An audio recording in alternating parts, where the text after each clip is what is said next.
Today, we will uncover two terrifying forest stories that will send chills down your spine. These stories will take you to dense woods where the unknown lurks and legends come to life. So, grab a blanket, turn off the lights, and prepare yourself for a journey into the mysterious world of haunted forests. And let's begin. First, you should know that I was born and raised in Germany, in a relatively remote area. Nowadays, I live under the scorching sun of Spain, and sometimes I miss the woodlands of Germany. They played an important role throughout my childhood. My grandparents owned a farm surrounded by dark, dense forest.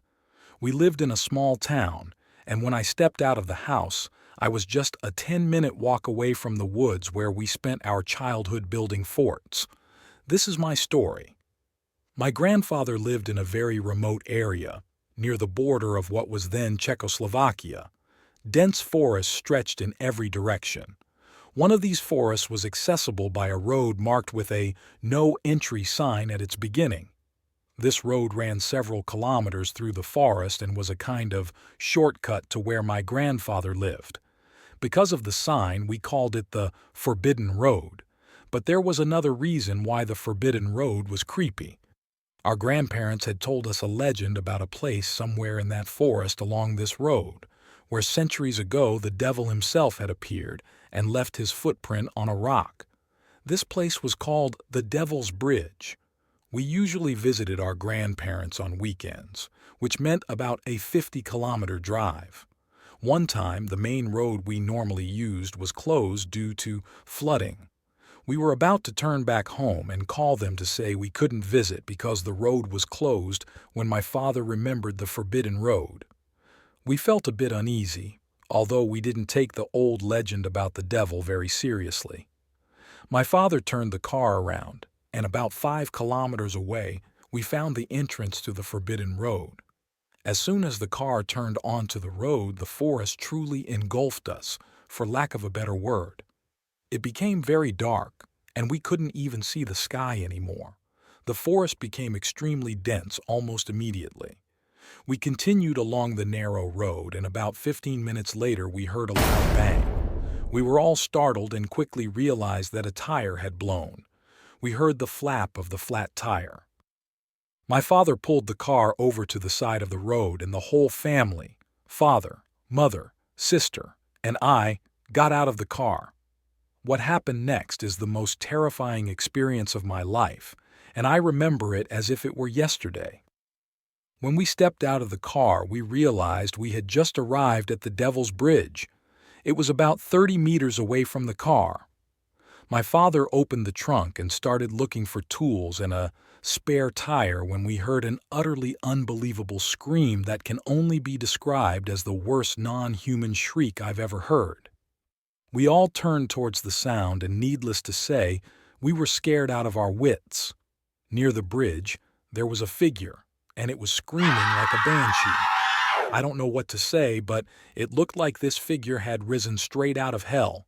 It was moving up and down, shrieking and laughing maniacally. We immediately rushed back into the car in full panic, with only one thought in mind. We need to get out of here. Now. My father didn't care about the blown tire anymore. He just floored the gas pedal. My mother had a camera with her, and as we drove away, she pointed the camera towards the figure and managed to take a picture. Since this was the 1970s, the photos had to be developed, and it took several days before we got them back. When we told the story to our grandparents and showed them the picture, they nodded immediately and said, "Yes, that's him. This is the devil the legend speaks of." My grandmother had a very old book that told of the area's legends and myths. She showed us a chapter about the Devil's Bridge. There was a picture of the devil, and it looked exactly like the one in my mother's photo. I have the experience from a few years ago. I still don't know what to think of it. I was camping in Mendocino National Forest in California. At the time, there were 5 of us at the campsite.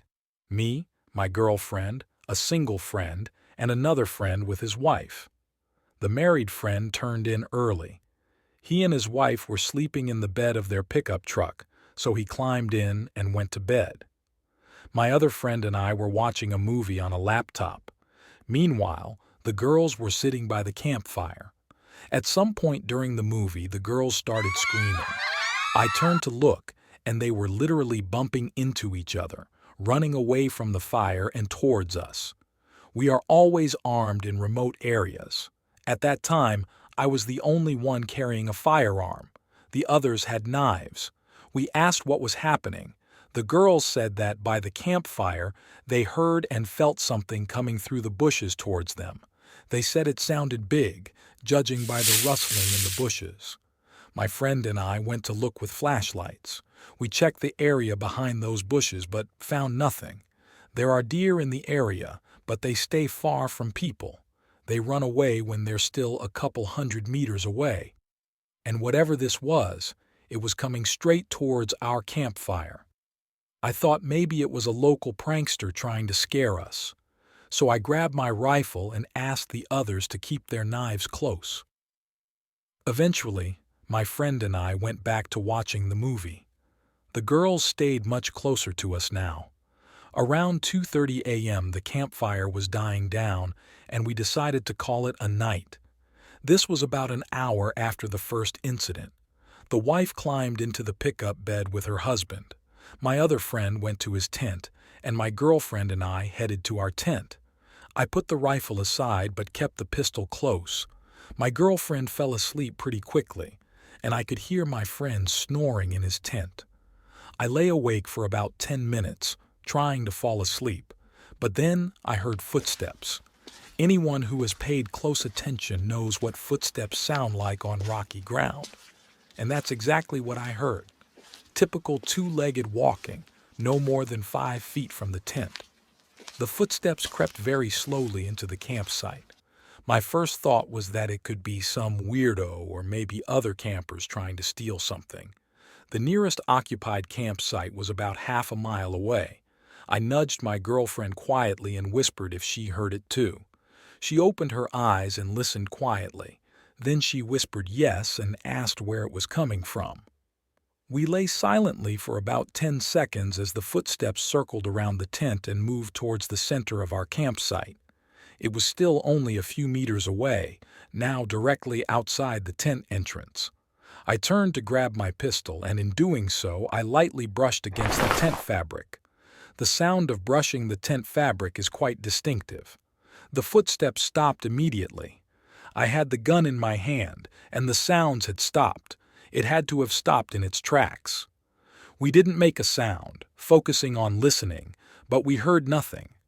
After lying there for a couple of minutes, mentally preparing for whatever it was, my girlfriend said she needed to use the bathroom. I thought to myself, perfect timing, and took a deep breath, ready to confront the source of the noise. With quick movements, I sat up, unzipped the tent, and pointed the flashlight and gun in the direction the sounds had come from. But there was nothing. I could see clearly across the campsite. I jumped up and started inspecting the area.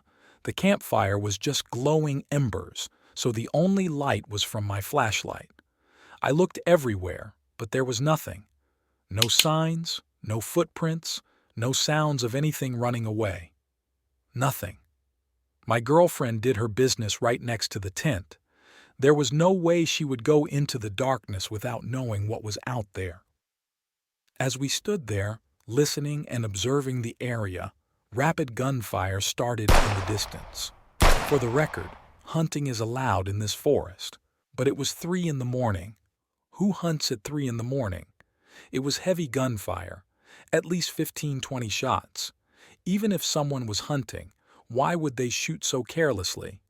If you miss the first few shots, the game has already run away. And in the midst of the shooting, we heard a crazy scream. It wasn't human-like.